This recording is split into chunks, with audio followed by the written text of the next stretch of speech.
आम आदमी पार्टी के नेता और सांसद संजय सिंह एक प्रेस कॉन्फ्रेंस कर रहे हैं, सीधा आपको उसी में लिए चलते हैं।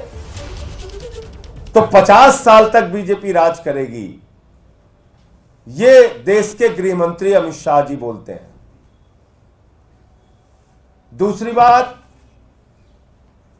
इनके एक आरएसएस के बड़े प्रमुख नेता हैं मोहन वैद्य जी।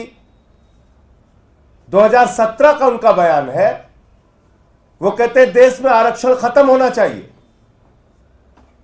2015 में आरएसएस के प्रमुख, आप सब जानते हैं, देश के लोगों के लिए तो संविधान बाबा साहब डॉक्टर भीमराव अंबेडकर जी ने जो लिखा वो भारत का संविधान है, लेकिन भारतीय जनता पार्टी के लिए संविधान वो है जो आरएसएस के प्रमुख लिखते हैं। उनका देश के संविधान में आस्था नहीं है,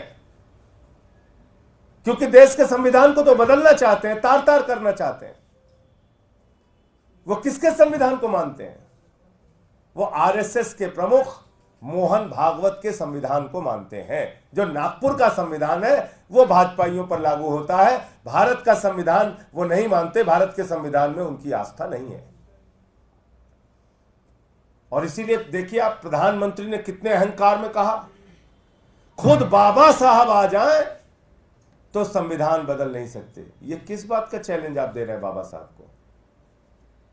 बाबा साहब ने तो एक बच्चे को जन्म दिया है संविधान के रूप में, उसका कत्ल वो क्यों करेंगे?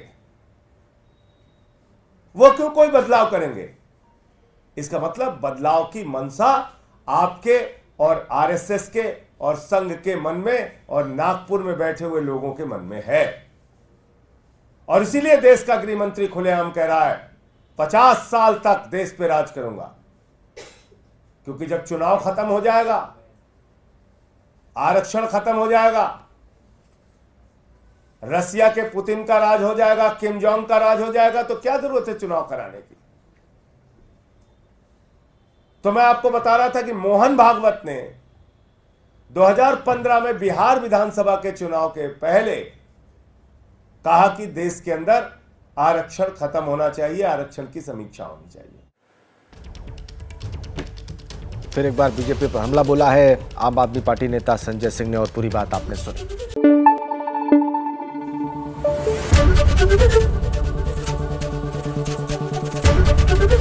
एबीपी न्यूज आपको रखे आगे।